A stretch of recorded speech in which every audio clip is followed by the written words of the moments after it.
அனைத்து உறவுகளுக்கும் எனது இனிய மாலை வணக்கத்தை தெரிவித்துக் கொள்கிறேன்.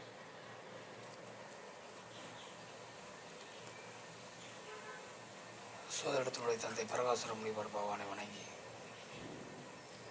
சோதரத்தினுடைய அனைத்து ஜாம்பவான்களை வணங்கி ஒரு சிறு சோத குறிப்பை உங்களோடு பார்த்து கொள்ள வருகிறேன்.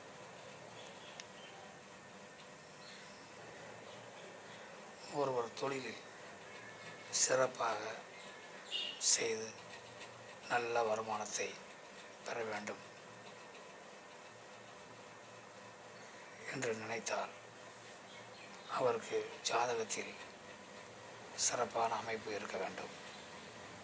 அந்த சிறப்பான அமைப்பு எப்படி இருக்க வேண்டும், எப்படி இருந்தால் அந்த ஜாதகர் தொழில் சிறப்புற்று விளங்குவார், தினசரி அதிகமான வருமானத்தை ஈட்டுவார் என்பதை பற்றி ஜாதகத்தில் உள்ள அமைப்பை நாம் பார்ப்போம்.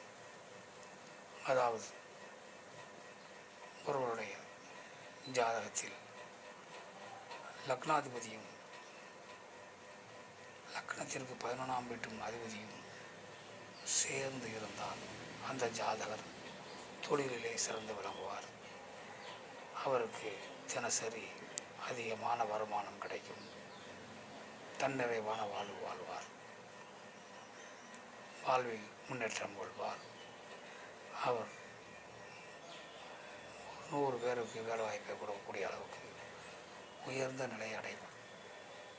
அதனால் உங்கள் ஜாதகத்தில் லக்னாதிபதியும் லக்னத்திற்கு 11ஆம் வீட்டு அதிபதியும் சேர்ந்திருக்கிறார்களா என்று பாருங்கள். அப்படி இருந்தால் நீங்களும் ஒரு யோக ஜாதகத்தை கொண்டவர்தான், தொழில் சிறப்புற்று விளங்குவீர்கள். நீங்களும் பிறருக்கு சம்பளம் கொடுக்கும் அளவிற்கு உயர்ந்த நிலை அடைவீர்கள். இந்த அமைப்பு உங்கள் ஜாதகத்தில் இருக்கிறதா என்று பார்த்துக் கொள்ளுங்கள். மற்றவற்றை நாம் அடுத்த வீடியோ காண்போம். நன்றி, வணக்கம்.